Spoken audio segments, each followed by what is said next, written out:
सुप्रभात। कन्या स्वयंवर, ये हमारी आज की आध्यात्मिक चर्चा का विषय। कन्या स्वयंवर। शास्त्रों में स्वयंवर की बात आती है, परंतु जिन्होंने स्वयंवर किया है उन्होंने कष्ट ही उठाया है। सीता, द्रौपदी, दमयंती आदि ने स्वयंवर किया तो उन्होंने प्राय दुखी पाया। आजकल जो कन्याएं स्वयंवर करती हैं खुद ही पति को चुनती हैं, अपने मन से विवाह करती हैं, वे कौन सा सुख पाती हैं? वे दुखी दुख पाती हैं, भटकती रहती हैं। तो जो कन्या स्वयंवर करती है उसकी जिम्मेदारी खुद उसी पर रहती है। पिता कन्या का हितैषी होता है और हितैषी होकर ही वह कन्या के लिए वर ढूंढता है, उसका संबंध करता आता है। उस संबंध की जिम्मेदारी पिता पर होती है, कन्या पर नहीं। तो पिता के द्वारा संबंध कराने पर कन्या से कहीं थोड़ी गलती भी हो जाए तो वह माफ़ हो जाएगी, परंतु स्वयंवर करने वाली कन्या की गलती माफ़ नहीं होगी। जैसे पुत्र माता पिता की सेवा कम भी करे तो उतना दोष नहीं है, क्योंकि वह माता पिता से उत्पन्न हुआ है, उसने जानकर संबंध नहीं जोड़ा। परंतु गोद जाने वाला पुत्र माता पिता की सेवा नहीं करता तो उसको विशेष दंड भोगना पड़ता है, क्योंकि उसने जानकर संबंध जोड़ा है। कोई किसी के यहाँ नौकरी करता है और नौकरी में गलती करता है तो उसको माफ़ी नहीं होती, क्योंकि उसने नौकरी स्वयं स्वीकार की है। हाँ, दयालु मालिक उसको माफ़ कर सकता है, पर वह माफ़ी का अधिकारी नहीं होता। कोई किसी को अपना गुरु बनाता है तो गुरु की आज्ञा का पालन करना उसकी विशेष जिम्मेदारी होती है। यदि वह गुरु आज्ञा का पालन नहीं करता, गुरु का तिरस्कार करता है, निंदा करता है, तो उसका भयंकर दंड भोगना पड़ता है। उसको भगवान भी माफ़ नहीं कर सकते। भगवान कुपित हो जाए तो गुरु माफ़ करा सकता है, पर गुरु कुपित हो जाए तो भगवान भी माफ़ नहीं करा सकते। अतः स्वयंवर करने वाली कन्या पर विशेष जिम्मेदारी रहती है। अब कन्या विवाह ना करके साधन भजन में ही जीवन बिताना चाहे तो क्या वो ठीक है? क्योंकि कन्या के लिए विवाह ना करना उचित नहीं है। वह स्वतंत्र रहकर अपना जीवन निर्वाह कर ले, ऐसा बहुत कठिन है। अर्थात विवाह ना करने से उसके जीवन निर्वाह में बहुत कठिनता आएगी। जब तक माँ बाप हैं तब तक तो ठीक है, और जब माँ बाप नहीं रहते तो फिर प्राय भाई लोग अपनी स्त्रियों के वशीभूत होने से बहन का आदर नहीं करते, फिर तो बहन का तिरस्कार करते हैं, उसको हीन दृष्टि से देखते हैं। भौजाइयाँ भी उसको तिरस्कार की दृष्टि से देखती हैं। इससे कन्या के मन में पराधीनता का अनुभव होता है, तो विवाह कर लेना अच्छा है।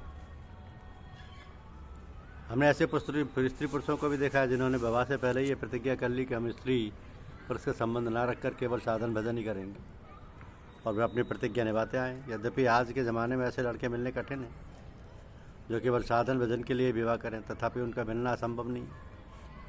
मीराबाई की तरह से जो बचपन में ही भजन स्मरण में लग जाए उसकी तो बात ही अलग है, परंतु ये विधान नहीं है, भाव है। इस भाव में भी कठिनता आती है। मीराबाई के जीवन में बहुत कठिनता आई थी, पर भगवान के दृढ़ विश्वास के बल पर वह सब कठिनता को पार कर गई। ऐसा दृढ़ विश्वास बहुत कम होता है। जिसमें ऐसा दृढ़ विश्वास हो उसके लिए विधान नहीं है कि वह विवाह ना करे अथवा विवाह करे। तात्पर्य है कि भगवान पर दृढ़ विश्वास हो तो मनुष्य कहीं भी रहे वह श्रेष्ठ हो ही जाएगा। क्या स्त्री को साधु सन्यासी बनना उचित है? और उसको तो यह अधिकार है कि उसको संसार से वैराग्य हो जाए तो वह घर आदि का त्याग करके विरक्त होकर भजन स्मरण करे, पर स्त्रियों के लिए ऐसी आज्ञा हमने कहीं देखी नहीं है। स्त्री को साधु सन्यासी बनना उचित नहीं है। उसको तो घर में रहकर ही अपने कर्तव्य का पालन करना चाहिए। वह घर में ही त्यागपूर्वक संयम पूर्वक रहे, इसी में उसकी महिमा है। वास्तव में त्याग वैराग्य में जो तत्व है वह साधु सन्यासी बनने में नहीं है। जिसके भीतर पदार्थों की गुलामी नहीं है वो घर में रहते हुए भी साध्वी है, सन्यासी है, सन्यासिनी है। तो पतिव्रता, साध्वी और सती अलग अलग चीज़ें हैं। यद्यपि शब्दकोश के अनुसार पतिव्रता, साध्वी और सती तीनों नाम एक ही अर्थ में है, तथापि तीनों में भेद किया जाए तो पति के रहते हुए जो अपने नियम में दृढ़ रहती है वो पतिव्रता है। पति के ना रहने पर जो अपने नियम में त्याग में दृढ़ रहती है वो साध्वी है। और जो सत्य का पालन करती है, जिसके पति के साथ दृढ़ संबंध रहता है, जो पति के मरने पर उसके साथ सती हो जाती है वो सती है। सती प्रथा, सती होना प्रथा है ही नहीं। पति के साथ जल जाना सती होना नहीं है। जिसके मन में सत आ जाता है, उत्साह आ जाता है, वो आग के बिना भी जल जाती है और उसको जलने का कोई कष्ट भी नहीं होता। ये कोई प्रथा नहीं है कि वो ऐसा ही करे। प्रत्युत यह तो उसका सत्य है, धर्म है, शास्त्र मर्यादा पर विश्वास है। हरदोई जिले में इकनौरा नाम का एक गांव है। वहाँ एक लड़की ने अपने ननिहाल में थी, पति बीमार था, वो मर गया। उसको पति को मरने का समाचार मिला। उसने मामा से पूछा कि सती सुलोचना को पति का सिर नहीं मिलता तो वह क्या करती। मामा ने कहा कि मुझे क्या पता। उसने कहा कि मामा जी मैं सती हूँ। मामा ने कहा कि ऐसा नहीं करना बेटी। उसने कहा कि मैं करती नहीं हूँ, होता है। उसने दीपक जलाया और उस पर अपनी उंगली रखी तो उसकी उंगली मोमबत्ती की तरह जलने लगी। उसने मामा से कहा कि आप मुझे सती होने की आज्ञा देते हैं या नहीं तो आपका सारा घर भस्म हो जाएगा। मामा ने कहा कि अच्छा तेरी मर्जी हो, जैसा कर। उसने जलती हुई उंगली को एक दीवार पर बुझाया और घर से बाहर जाकर पीपल वृक्ष के नीचे खड़ी हो गई। तो मामा से कहा कि मुझे लकड़ी दो। मामा ने कहा कि हम ना लकड़ी देंगे ना आग। गांव के लोग वहाँ इकट्ठे हो गए थे। उसने हाथ जोड़कर सूर्य भगवान से प्रार्थना की कि हे नाथ आप आग दो। ऐसा कहते ही वो वहाँ खड़ी खड़ी अपने आप जल गई। उस आग से पीपल के पत्ते जल गए। वो सब गांव के लोगों ने अपनी आंखों से देखा। वहाँ के मुसलमानों से पूछा गया तो उन्होंने भी ये कहा कि ये सब घटना हमारे सामने घटी। करपात्री जी महाराज भी वहाँ गए थे और उन्होंने दीवार पर काली लकीर देखी जहाँ उसने अपनी जलती हुई उंगली बुझाई और पीपल के जले हुए पत्ते भी देखे। तात्पर्य यह है कि सती प्रथा नहीं है, यह तो उसका खुद का धार्मिक उत्साह है। पतिव्रता के भाव और आचरण कैसे होते हैं, उसमें धार्मिक भावों की प्रबलता होती है, जिससे वह तन मन से पति की सेवा करती है। पति के मन में ही अपना मन मिला देती है, अपना कुछ नहीं रखती। उसका मन पति में ही खिंचा रहता है। उसको वह पतिव्रता ही उसकी रक्षा, उसका पतिव्रत ही उसकी रक्षा करता है।